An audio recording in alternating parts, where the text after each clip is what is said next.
this is Professor Teixeira, and I'm going to show in this video how to solve a one-tail upper tail test for population mean when I don't know the population standard deviation. For this video, I'm going to use this example from our slides, a business travel magazine that wants to classify transatlantic gateway airports. And remember that according to what we did in class, we have to come up with a null and alternative hypothesis. And the null hypothesis is that the London's Heathrow Airport has a mean equal or smaller than 7. And the alternative hypothesis, this is what they're trying to prove here, is that the mean is greater than 7. Because the mean is greater than 7, this means that the hypothesis test is in the upper tail. This is the reason it's an upper tail test. Okay, so I downloaded the in-class mean unknown file from Excel from Oaks. I download that from Oaks, and these are the data, and here's are the information we have to fill to test this hypothesis. So the hypothesized population mean is 7 because this is what we have in the hypothesis, and then we have to compute the sample mean, which comes from this sample. You know how to come up with the average, and then the sample standard deviation is going to be equal STDEV. Be careful here, it has to be .s because it's a sample. Open parentheses, and then you select the data, close parentheses, and then you have the sample mean.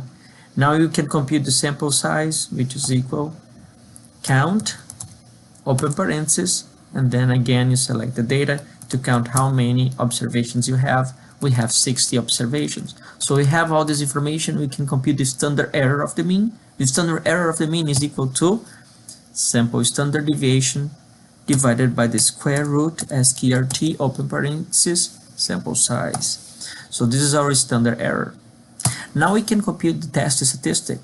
We have all information that we need to compute the test statistics that compare this sample mean with the hypothesized mean divided by the standard error. This is what I'm going to do here.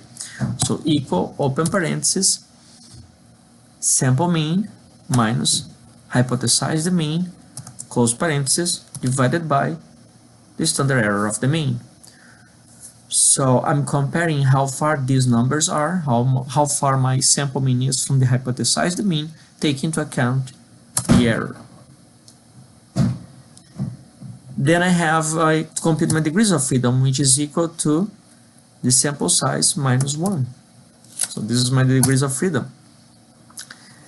And then now I can work on the confidence level. The confidence level here is 95%. The problem doesn't say how much it is, so I'm assuming that is 95%.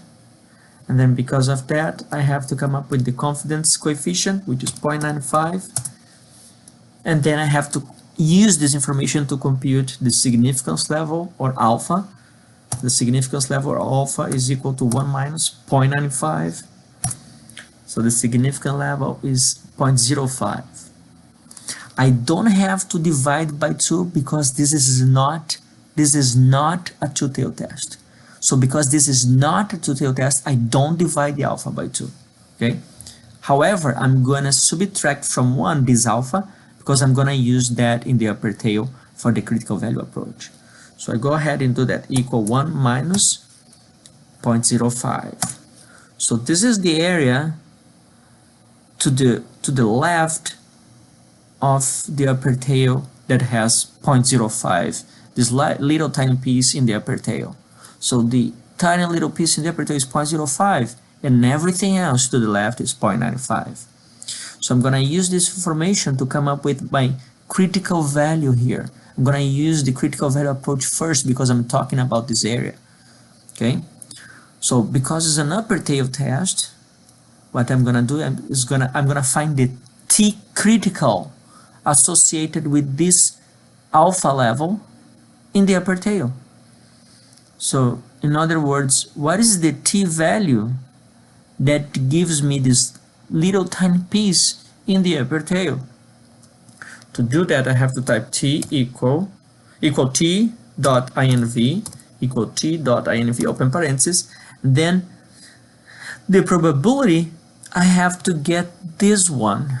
Why I have to get this one? Because remember, what Excel gives us is the cumulative probability from left to the right.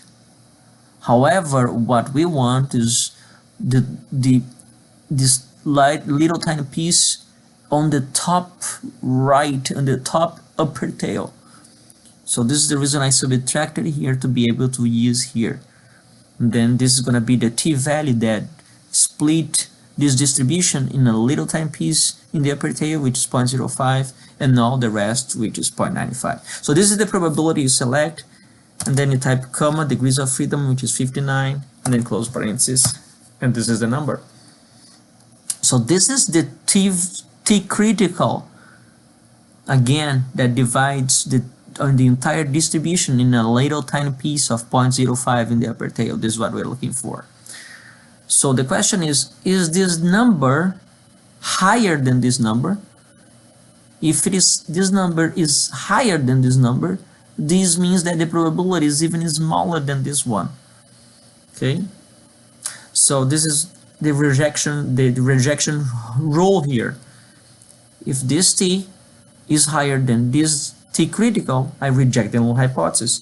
Because it is, I reject the null hypothesis, and conclude that the mean rating for the airport is higher than 7. Okay, now I can use the p-value approach. The p-value approach is for the probability for this t. What's the probability that this t happens in a distribution of t? So I start with the lower tail because I'm gonna subtract the lower tail and the upper tail, and I prefer to do that because then you can get used more, you can get more familiar and get used to use when you have to do the two-tail test.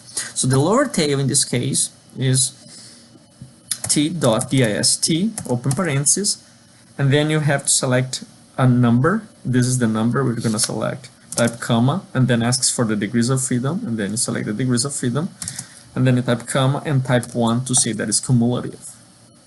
So Excel gives the cumulative probability up to this number. However, because it's an upper tail, we want to know what we have beyond this number as probability.